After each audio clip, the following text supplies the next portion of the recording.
Welcome back, guys. It is time for another Warcraft Total War unit preview video.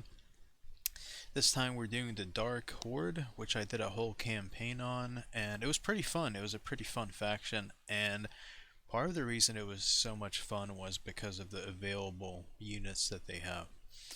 And first, we're gonna start off with the worst unit that they have, the Orc Peons. These guys are absolutely terrible.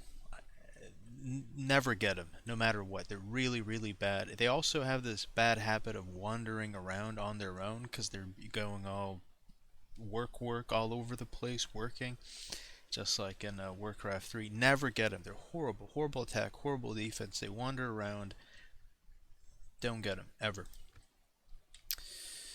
Next, we have these Orc Skeletons. Really bad, also definitely not worth getting. I also am not really sure how to recruit them. When I was doing the campaign, they weren't really available to recruit, so there might be some kind of weird leftover. They look cool. It's interesting to see a orc skeleton, but yeah, don't get them. Next, we have the grunts, and you know what? These guys are not that bad. Pretty good attack. They use axes, so they're effective against armor.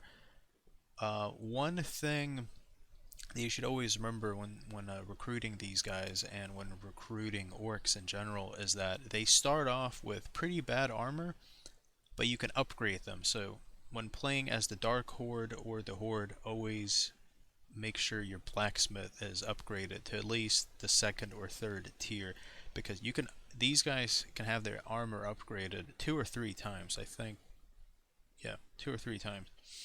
So definitely do that, and that increases their defense up to 14 or even 15. Then they become a lot better. Then they have a solid attack and solid defense. So yeah, definitely recruit these guys. And then we have the Orc Warriors, which have pretty similar stats to these guys, but a little bit better. Same thing applies to them. Upgrade their armor, and then they'll be really solid. And that's a common thing with the Horde and the Dark Horde, is that they have pretty good melee units, including some really good ones. Here we have some human skeletons. These guys are just a waste. Don't use them, even as like cannon fodder. Not really worth it. Yeah, don't get them. And then we have Orc Spearmen. They're okay. They're actually some of the worst spearmen in the mod, but they're okay. Solid melee, and then same thing with the Orc Grunts. You can really upgrade their armor, and then that'll make them a bit more effective. But if only recruit them, I would say, if you're dealing with a cavalry heavy faction. And then we have the Orc Berserkers. These guys are pretty good. 16 attack, kind of low defense, but again, just as with all Orc units, you can upgrade this defense up to from 12 to 15 if you have a good enough forge. Pretty good. And also effective against armor because they're using axes, so they have armor penetration. Yeah, definitely worth recruiting. Always get them if you can. Now next up we have a really truly legendary unit. There are so many good things about him. The Blade Masters. They inspire nearby troops. They have these huge swords, so they're effective against armor. They have armor penetration. They have 3 hit points. They have extremely high attack. Pretty good defense, and I think you can upgrade their armor as well. They lower morale of enemy infantry, and they can go berserk, which is kind of you basically lose control over them, and they kind of kill everything in sight, which is it's cool to see, but it can be annoying at times. Definitely recruit these guys if you can. I once saw them fighting some dismounted paladins, and because of their high attack and their armor penetration, they just cut down the paladins like butter. It was crazy. This is definitely, if not the best unit of the Dark Horde and the Horde, maybe the second best. Extremely good. Some of the best infantry in the game. Anyway, let's move on to the General's Bodyguard of the Dark Horde. They're okay. For a General's Bodyguard unit, they're a bit weak, but pretty good attack, solid defense. You can upgrade that with armor. Not bad. And it's good that they have armor penetration. Makes them good against human factions. Next we have the Spear Throwers. They have pretty bad stats, but because of their armor penetration, if you have a lot of them, like hundreds of them spammed on a wall, they can be pretty effective. Next we have the Orc Archers. Pretty, yeah, not the best, and really low defense. You definitely got to upgrade them with armor, but they do have long range missiles, and so you have thousands of them.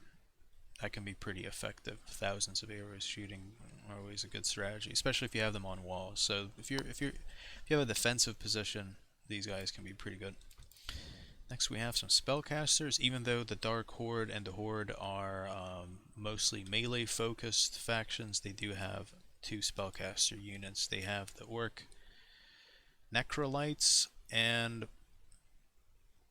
they're pretty good. I mean, their missile attack is 21. That's very high, and you get 17 of them. So you have 17 magic blasts flying across the battlefield. Pretty good. Pretty good for a melee-based faction. Then we also have the Orc Warlocks. Also really solid, even slightly better. 22 damage, and they also have the option of using flaming missiles, which increases that even further. So if you turn that on, it makes them extra deadly. Yeah, actually maybe some of the best spellcasters in the game. So really shows how good of a faction the Horde and the Dark Horde are. And I keep saying the Dark Horde because this is the Dark Horde, and the Horde because the Horde mostly have the same units as the Dark Horde. They only have maybe 5 or 6 extra units like Tauren and Trolls because of, lore-wise, the Horde allowed other races to join them. Next we have the Orc Wolf Riders, and honestly they're not that good as compared to other cavalry units. So cavalry is definitely a weakness of the Horde, and this will, for most of your campaign, this will be the main cavalry that you have. Yeah, not that good. I mean, if you need cavalry, if you want to like chase down troops that are running away, have 1 or 2 of these, but don't have like a bunch of wolf riders. They're not going to be good. Next we have a really good unit. In fact, I had a video that did really well that was titled Drake Riders Save the Day, and it was true. These guys, extremely effective, high attack, very high defense, 4 hit points, so it's pretty hard to kill them. Effective against armor, and what's also really useful, it says fast moving. Usually you get that trait for all dragon units. Like, they just fly extremely quickly. So if you want to chase down some units, or if one of your flanks is getting beaten back and you need a swift response to fix the situation, these guys are perfect for that. Extremely good. As soon as you can recruit these guys, get them. It says they cost 8k. It's totally worth it. And then we have the Red Dragons, which you would think would be even better than the Red Drakes, but actually, for some reason, they tend to get glitched where you're trying to use them. They have a fire ability. They shoot fire missiles, but every time I've recruited these guys, they didn't work, and I'm not sure why. Hopefully that gets fixed in a patch. That would really make them useful, because it's a shame. They look really cool. They have a high melee attack, high defense, 15 hit points, which is crazy high. They have a special attack, all kinds of cool stuff. But yeah, not able to use them. I don't know why. And then last but not least, we have the Horde Catapult, which is pretty good. I've never really used it a lot, but I think once or twice when I did use it, it was better than the regular like human catapult. So might be worth getting, especially if you have a few of them. And yeah, that's it for this one. Hope you guys enjoyed it. Might do the trolls next in the next faction preview. And yeah, hope you guys liked it. If you did, please give it a like, really helps the channel. Subscribe if you want to be notified easily to see more of these, and I'll see you guys in the next one.